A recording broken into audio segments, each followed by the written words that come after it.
So a lot of investors are sitting around in the wait and see mode. What's going on with the market? What is springtime going to be like? Is demand going to pick back up? What are rates going to do? What's the economy going to do? All that stuff. So Jenny Bayless put together 5 things to be doing as an investor while you're sitting on the sidelines to be planning. Jenny, welcome. Thanks, Chris. So I'm excited to hear about this. Just jump into it. Yeah. So like you said, a lot of people just don't know what is going on, don't know what to do.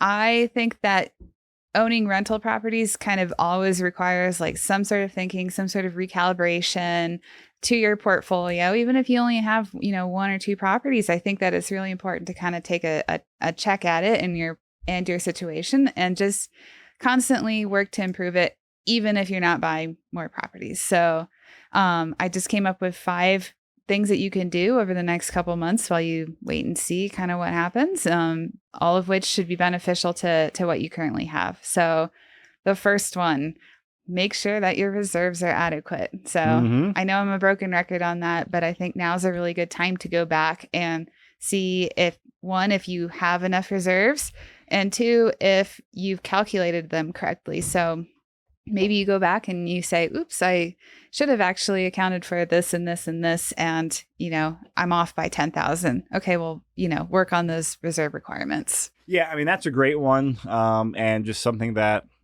that's how you can be defensive, which also allows you to be offensive and opportunistic, is have those cash reserves. So, hey, if a tenant stops paying your rent or something bad happens, you can weather the storm. Yeah, exactly. And I would, this all goes along with, hope for the best, plan for the worst.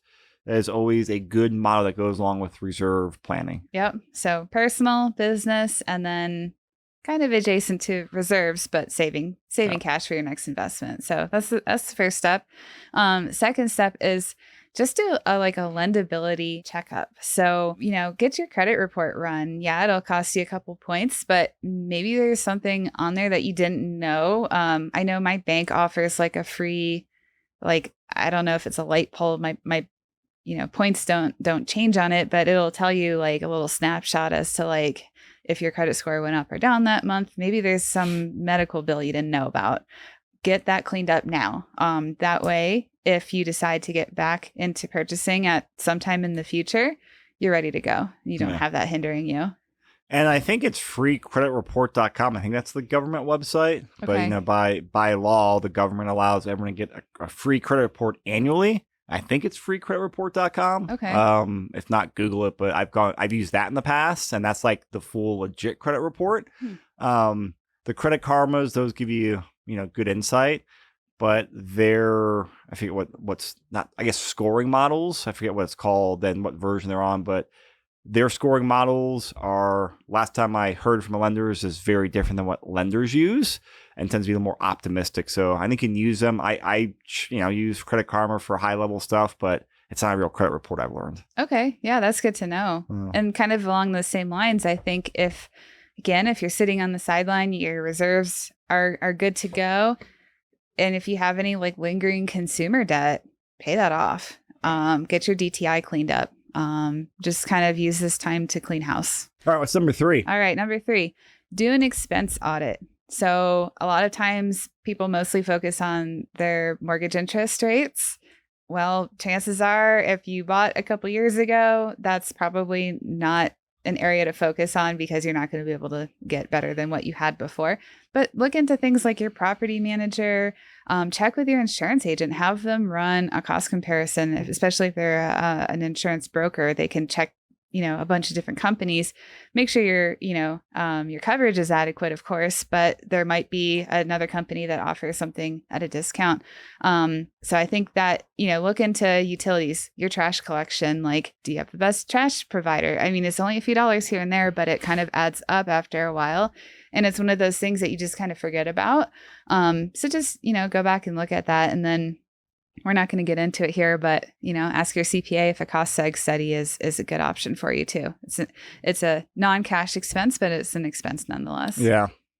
And I agree about an expense audit. I think I've seen personally the biggest swings in property insurance because, those premiums, often jump up, especially Colorado's gone through some jumps last couple of years with, all the hailstorms and whatever else.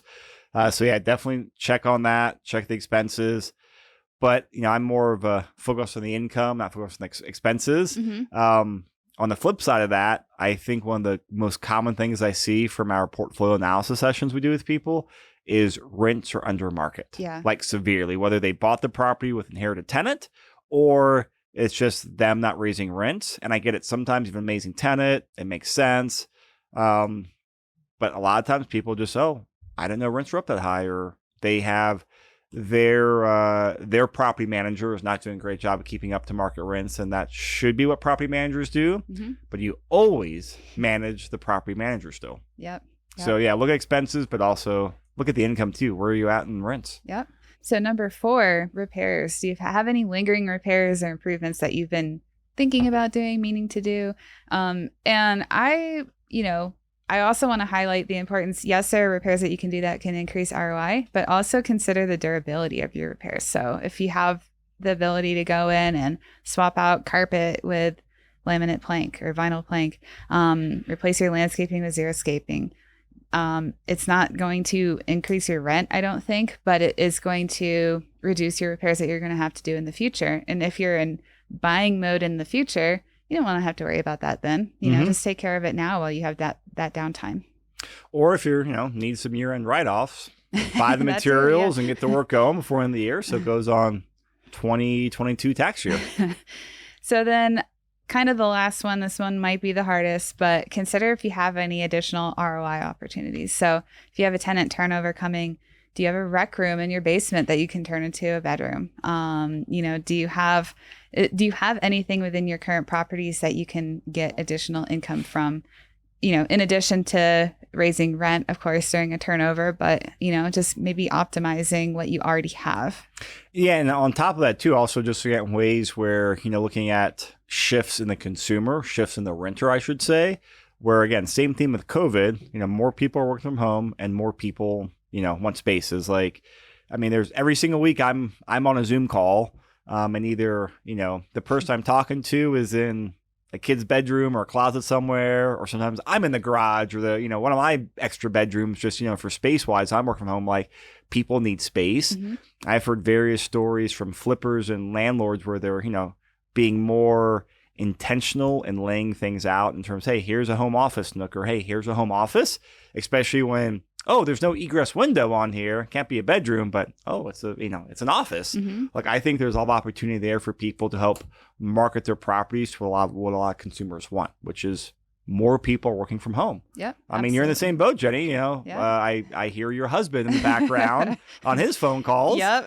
And I'm like, Jenny, why are you at the kitchen table? Yeah. Oh, well, Mike's in my office right now on phone calls, and then you're at the kitchen table. Exactly. We're all facing that, or a lot of us are facing that. A lot of our tenants are facing that as well. Yeah. So there's another way to add, value and increase rent, or just help make your property more attractive. Yeah. Yeah. There's just so many things that you can do to make your property or properties better than what they currently are. And, it's not too hard. So yeah.